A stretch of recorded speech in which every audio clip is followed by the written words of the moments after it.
Radio Verté presents AHOOGA by Cor Zimmerman. AHOOGA Part 2. SMOKEY Joe, Act 1. I can't sleep at night. I can't eat a bite. 'Cause the man I love, he don't treat me right. He makes me feel so blue. I don't know what to do. Sometimes I sit inside and then begin to cry 'cause my best friend said he's left to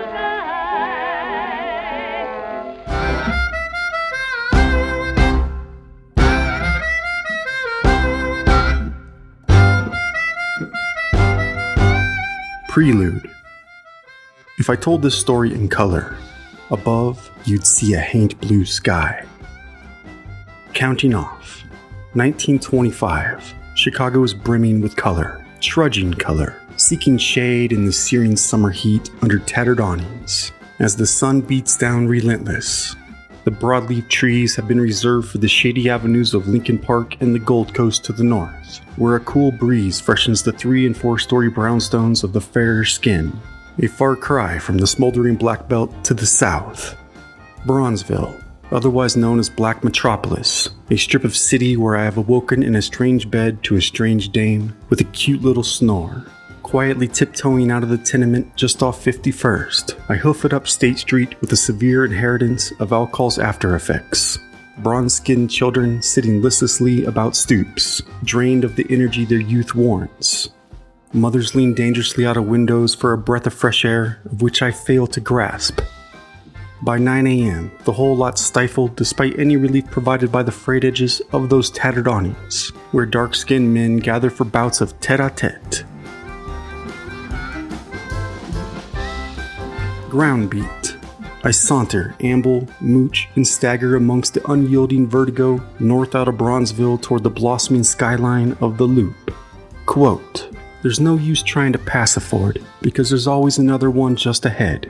So they line up, honking their comically tragic horns, AHOOGA, seizing my brain like an engine out of oil and run dry with the detoxification of gin, thoroughly processed by my swollen liver and pissed down a drain, where it leaks out of the corroded pipes back into the city street and into the Great Lake to be swirled about with fresh waters, chilled even on this steamy late July day. Mainstream. The city has a way of entrapping the heat, turning the Loop into a boiler room. Strolling down the cross-stitched sidewalk, the river of folks widens and quickens to the likes of a spring-swollen stream of sudden whiteness. They scurry about in well-shined shoes with purpose, making their way around and around the Loop.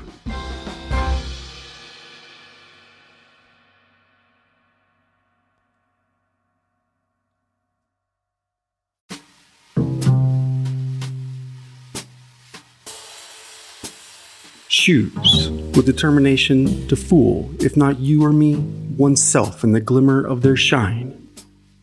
Pale faces, filing hypnotized toward corner offices scraping the city sky. Pale faces shaded by fedoras, accompanied by steam-pressed suits too thick for the boiler room that is Chicago. Meanwhile, newsboys and newsboy caps hawk papers in the street, shouting tongue-twisting headlines that summarize the light and dark, mostly dark, happenings that are the roaring 20s. Promenade. Oscar Clyde Olson, age 20, dressed in a wrinkled suit, utterly devoid of the pinstripes I feel I deserve. I suppose I have no clear idea of where I am heading in life. A change of venue, I suppose.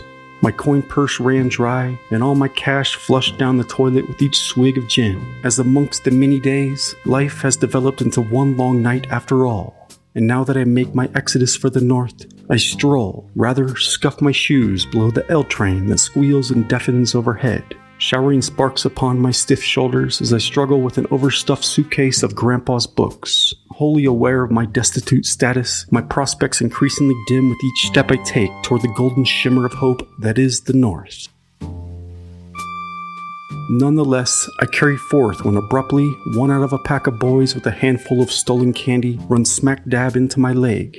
Sweets scatter about my feet as passerbys crush them underfoot, hustling oblivious. And at the shriek of a chrome whistle, he splits before the policeman can give him little more than a slap on the wrist. White boy, that is. Root.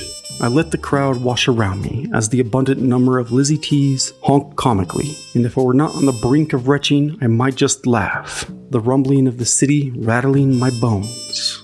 A roar so very far away from the provincial silence and unmoved marrow of my childhood, my biology resists, pleading for mercy. The exhaust sickens me, and the night's trumpet continually echoes in my muffled ears. A drummer boy stubborn to head on home, even as the sun nears high noon. The city's depth lingers in my suit, where the speakeasies have poured the forbidden fruit freely into its threads, where the fruit that now poisons my blood triggers me to heave into the first trash can I see. On the surface, I ignore the onlookers. However, I doubt they excuse me.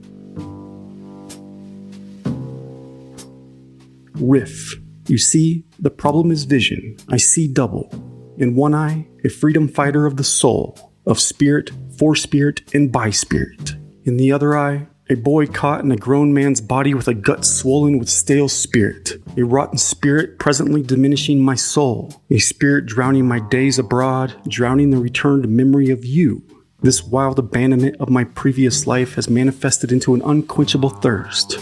One that the sun might fizzle to a dull hue. That is, until that pop of darkness, when forward-looking vision obscures in my bloodshot eyes, and life can finally be digested. Only in the devil's hour have I fared to sit back and relax and melt in the dim. Only then have I managed to dissolve to a degree in which my tormented eye can no longer gauge my sorry self so clearly. Only when that eye is blurry, blind drunk, can I no longer see the way my father must see me.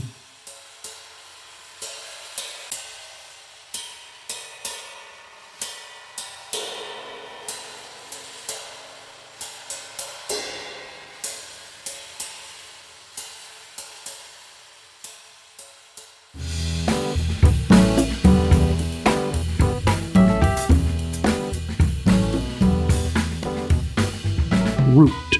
Truth be told, I haven't set foot for some years now in that godforsaken home on the high end of town.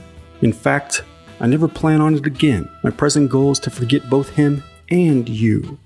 It has been 2 long years since I left home, and 8 years since I thought of you. But here you are, in my periphery, in the side of my eye, your reflection in every storefront I pass. Hell, I never thought of you, not for 8 long years. So I spin and I sway. I sweat and I spit as I shove my swollen gut down the block for the next trash can where I will leave my memories and walk away. You see, that's the consequence of swallowing too much rye. When you swill, all life serves up, it eventually comes right back up.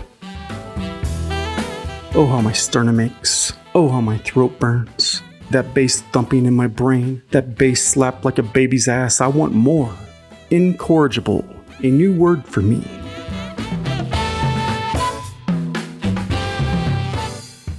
Riff.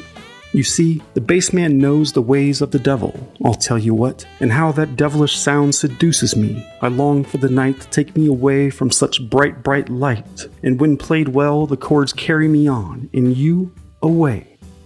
But for now, the echo of the bassman in the marrow of my bones shall carry me through the blinding, swirling city light as I wipe my mouth on my sleeve. And with each step I take on the hard pavement, my dance-worn shins shatter, and a shiver overcomes me. Sweat drips down my brow to the simmering street as tall buildings do little to soothe the vertigo in my mind.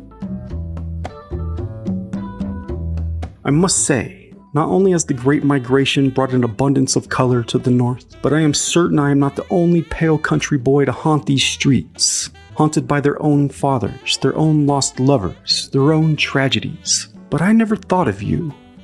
Moving inner voice. I think only of them, these gals out on the town, all on their own, who found themselves citified and graced by newly paved streets in search of sales jobs in grand department stores, in spite of, urban access and moral decay. Women, expected to raise children, keep house, and provide emotional support for their husbands. And in a myriad of ways, properly contribute to American society.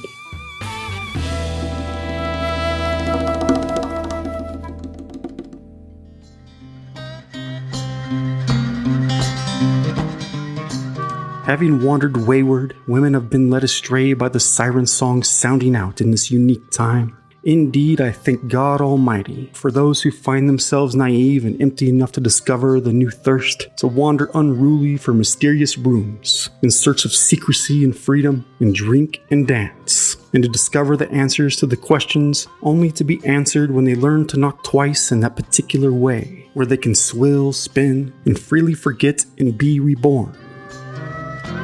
Riff. You see, I want to only think of them, not you. They, their heavenly legs, their heavy eyelids, slack, lazy, begging for elation in the night. Yet with another ahooga, I wake to the light of day and I remember it is undoubtedly the Ford era, as old Henry has taken over the world quite indeed. At least on the surface of things, at least in the headlines, on the surface streets. But what does old Henry know of deep down below? Of the small type? Of the back page, where we are left buried and behind, to do unimaginable things in our own sequester? Ah, the day takes my joy away, and I hear my sternum crack, and the world spins around as the head spins twice. I see new traffic lights and growing traffic jams, and I stop in my tracks, pat my pockets, and shake my head. Ahooga! I shake my hands.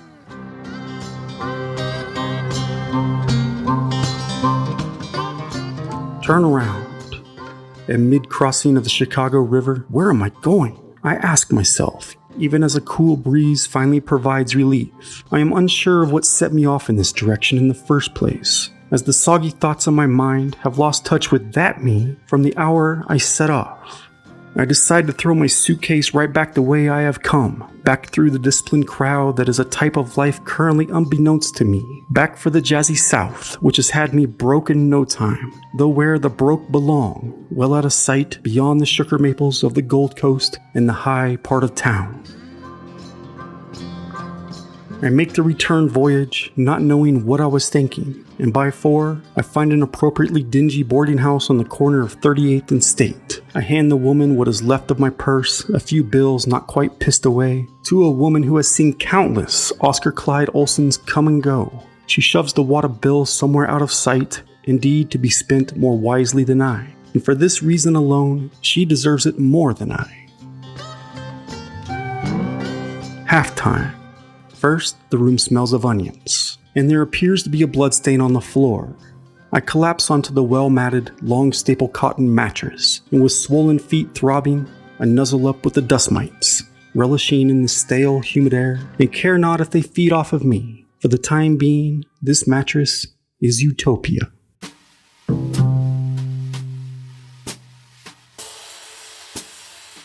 Even in my repugnance, I dream of women.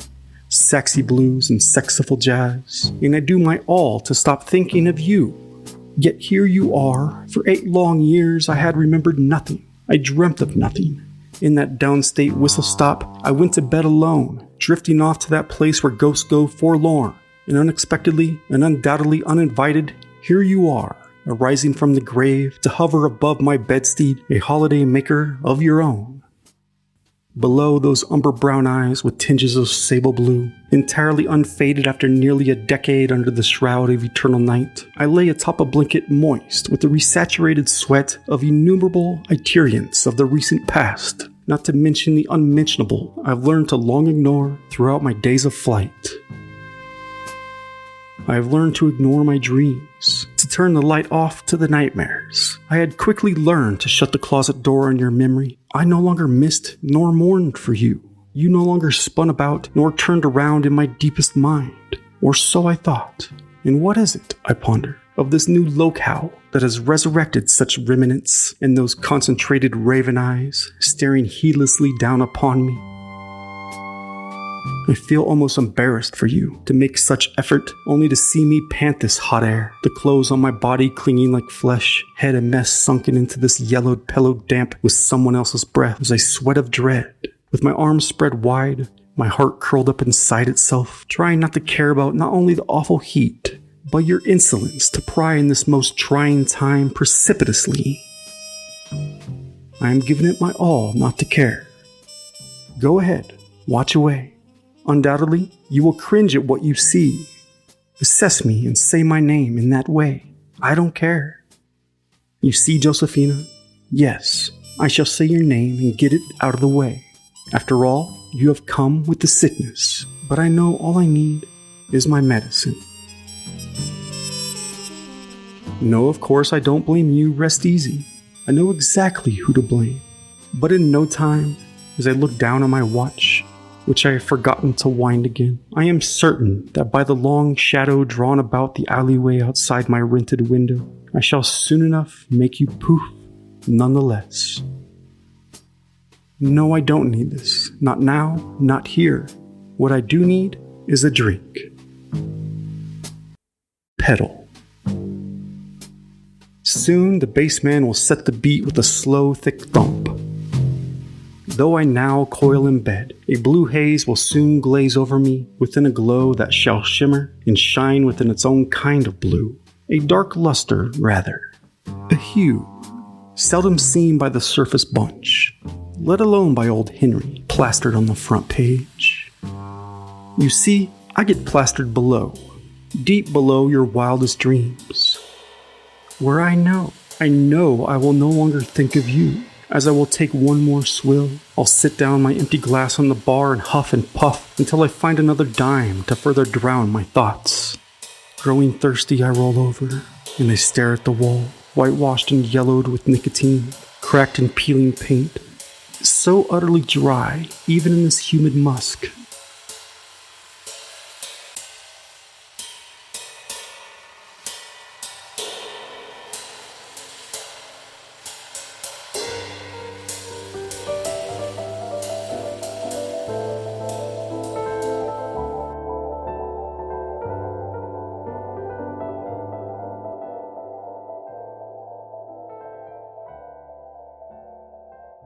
I lean off the mattress just enough to take a look-see under the bed for that wayward dime, but find only a torn poster of a rosy-cheeked man in a black suit with a red bow tie, dark sunglasses, thick mustache, and a round bulbous nose under a feathered war bonnet, and a stumpy cigar plugged right in the side of his shit-eating grin.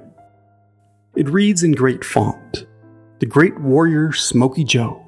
He will fight your battles if you just be still." I ponder your stillness as you hover above, the tips of our noses nearly touching. I'm looking deep into your unmoving eyes, your unrelenting gaze. Halftime, feel. Parched tongue sticks to the roof of my mouth. I crumple up the poster and toss it at the dented can, but miss. I bury my face in my hands. I crack my knuckles, jerk myself upright, and dig through my suitcase for a pencil and pad. I drop down in a wobbly chair and use the window's ledge. The witching hours are nearing, slowly but surely, as I scribble useless words, curse, yank my hair, and fantasize about throwing myself out the window to the deep dark alleyway below, where I might bleed out on the brick to be pissed upon by drunkards with their own poetry.